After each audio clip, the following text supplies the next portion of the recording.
सामनाचा अग्रलेख आज कोकणातल्या जनतेने लोकशाही पद्धतीने उद्धव ठाकरेंच्या शिवसेनेला नाकारलं आणि हे सत्य सन्मान्य राणे साहेबांनी जेव्हा व्यक्त केलं किंवा लोकांना सांगितलं तेव्हा अपेक्षेप्रमाणे मातोश्रीला आणि संजय राजाराम राऊतला मिरच्या लागल्या। पैसे घेऊन मतदान केलं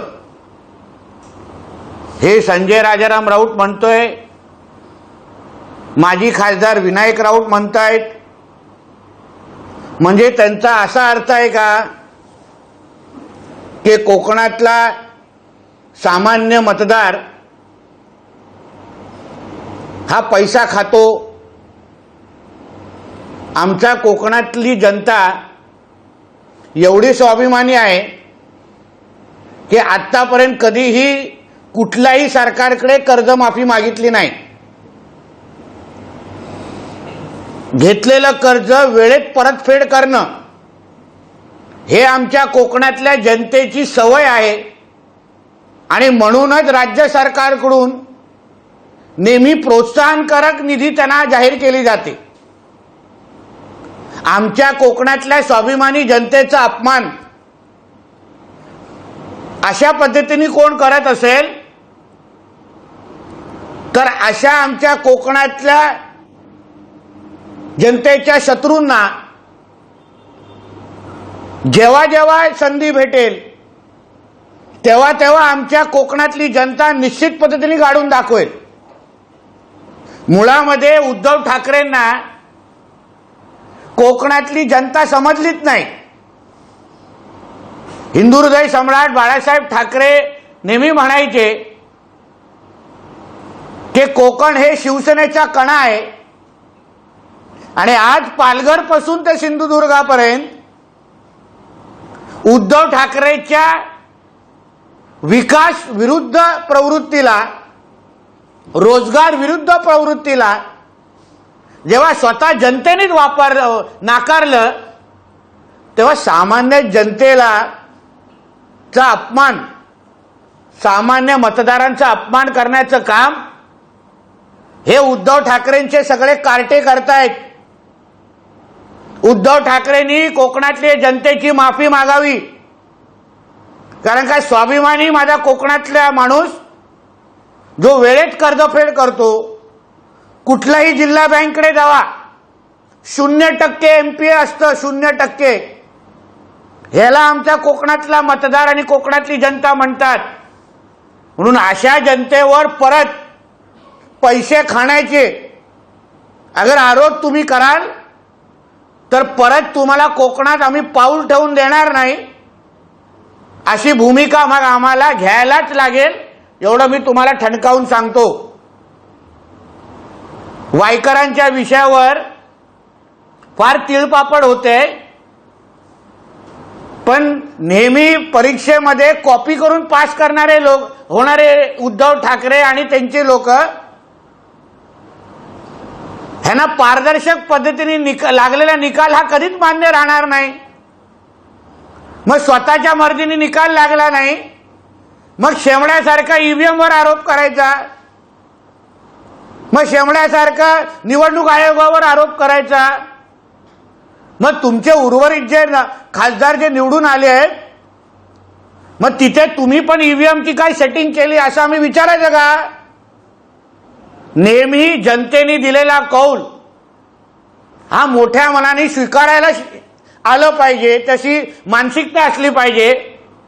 पण दुर्दैवाने जसं मी म्हटलं की नेहमी कॉपी करून पास करणारे होणारे उद्धव ठाकरे ह्यांना कधीही पारदर्शक पद्धतीने निवडणुका आणि जनतेचं कौल स्वीकारणं एवढे मोठे मनाचे ते नाही। धन्यवाद।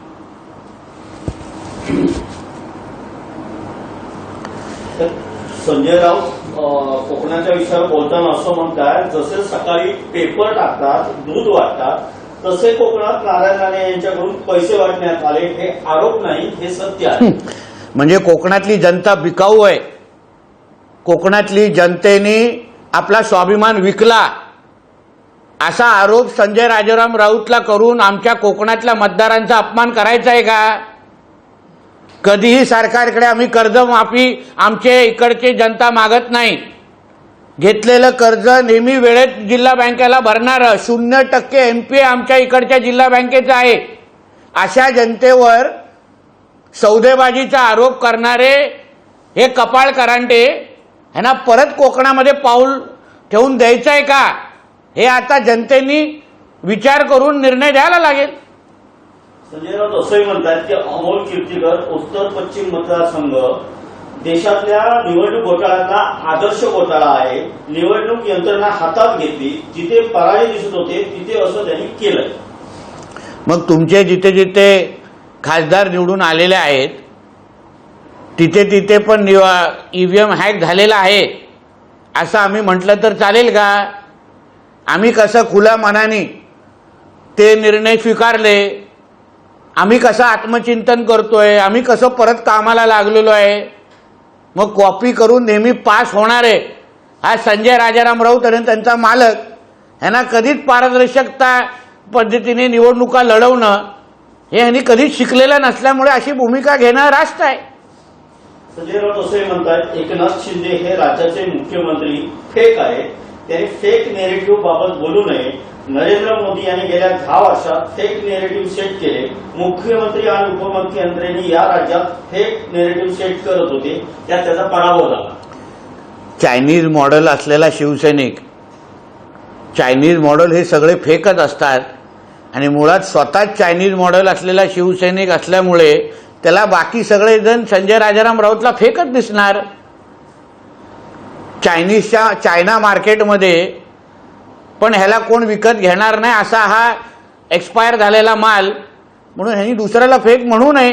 स्वतःची पहिली ओरिजिनॅलिटी पहिलं सिद्ध करावी. एलॉन मस्क भारतात आले तर निवडणूक आयोग त्यांना अटक करेल असा एक मिश्किल टोला आदित्य ठाकरेंनी लावलेला आहे.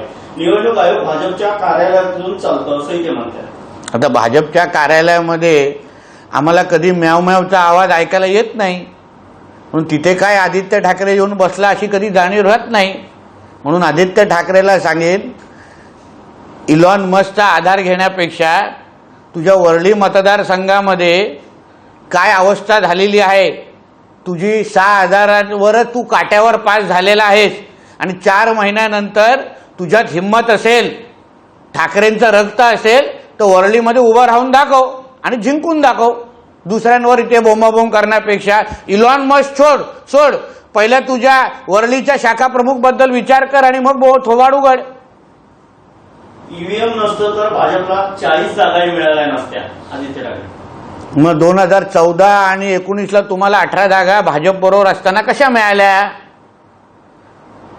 ते पण कुठल्या ईव्हीएमचा कमाल होता का? तेव्हा कसं नरेंद्र मोदीजींचा गवगवा होत होता आणि तुम्ही 21 वरून 9 वर आलेला आहात आणि तुमच्या मानेवर बसून काँग्रेस 1 वरून 13 गेलेली आहे. हे ज्या दिवशी आदित्य ठाकरेला कळेल ना त्या दिवशी उभाटाला चांगले दिवस येतील.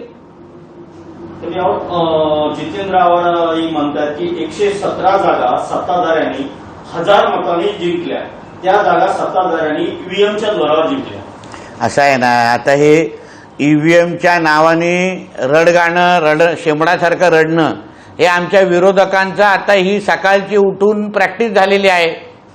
स्वतः निवडणुका जिंकू शकल्या नाहीत, एवढं करून पण आज परत एकदा पंतप्रधान म्हणून नरेंद्र मोदी साहेब ह्या देशावर देशाच्या पंतप्रधान पदावर बसलेले आहेत आणि त्यांना माहिती आहे पुढे असलेले शरद पवार गटातले खासदार आणि असलेले उबाटाचे खासदार हे कधी NDA मध्ये येतील ह्याची भीती असल्यामुळे ईव्हीएमच्या नावाने नाक रगडत बसायचं. प्रकाश शेंडगे असं म्हणतात की 57 लाख बोगस कुणबी नोंदी रद्द करा. सगळे सोयऱ्यांच्या GRला विरोध केलाय. ओबीसी नेत्यांच्या बैठकीत विधानसभेच्या 288 जागा लढवण्याचा ठराव केला. मी तो विषय ऐकला नसल्यामुळे मी मत व्यक्त करू शकत नाही. नेमकं काय लोकसभेत बसलेल्या फटक्यानंतर फेरबदल होण्याची शक्यता असून काही मंत्र्यांच्या खात्यामध्ये बदल तर काही मंत्र्यांना प्रमोशन मिळण्याची शक्यता आहे.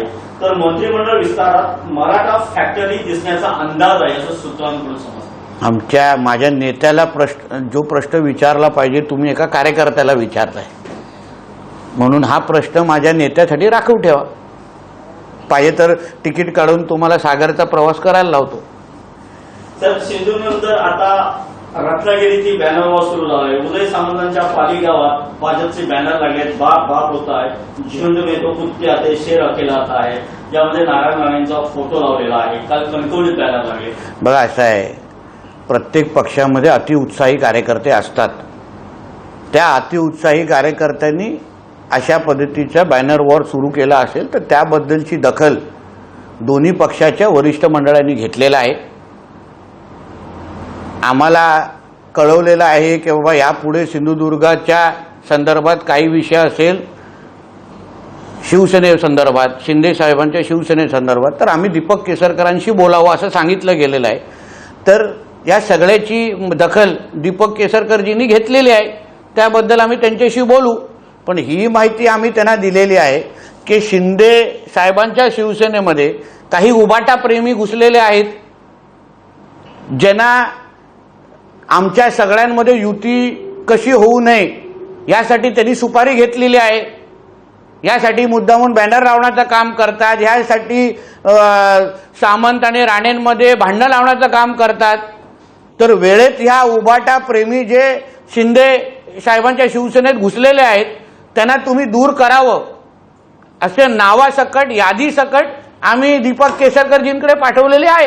तर त्याची ते योग्य पद्धतीने दखल घेतील आणि येणाऱ्या निवडणुका आम्ही ताकदीने महायुती म्हणूनच लढू या दृष्टिकोनातून आम्ही सगळेजण कामाला लागलेलो आहे. तर प्रफुल्ल पटेल म्हणतात विधानसभेसाठी 80 ते 90 जागा मागायची आमची तयारी आहे.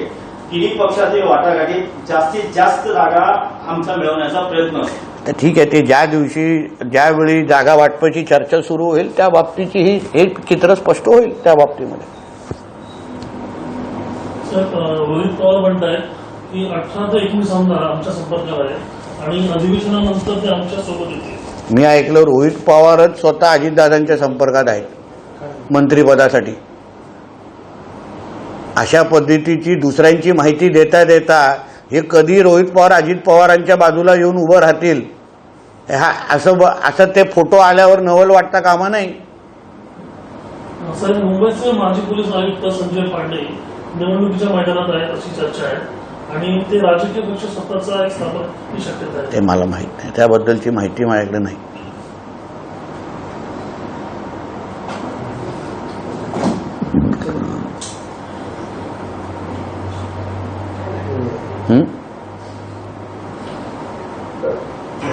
सर, एनसीईआरटीने जो बाबरी मशीदचा एक पुस्तकामध्ये धडा होता, ती माहिती होती ती आता त्यांनी ती रद्द केलेली आहे. त्याबद्दल काय सांगा? स्वागतार्ह आहे. अशा पद्धतीचा कुठलाही उल्लेख आमच्या पाठ्यपुस्तकामध्ये होताच कामा नये आणि हिंदू राष्ट्रामध्ये शिकणारा प्रत्येक विद्यार्थी यांनी हिंदू राष्ट्राच्याच संदर्भात माहिती घ्यावी, संस्कार त्याला त्या दृष्टिकोनातून मिळावे अशा मताचे आम्ही सगळेजण आहोत. म्हणून बाबरी मस्जिद असो, औरंग्या असो, टिप्या सुलतान असो, असे कोणीही लोकांचे उल्लेख पण आमच्या पाठ्यपुस्तकामध्ये होता कामा नये, जेणेकरून भावी पिढीला योग्य मार्गदर्शन होईल. एबीपी माझा, उघडा डोळे बघा नीट.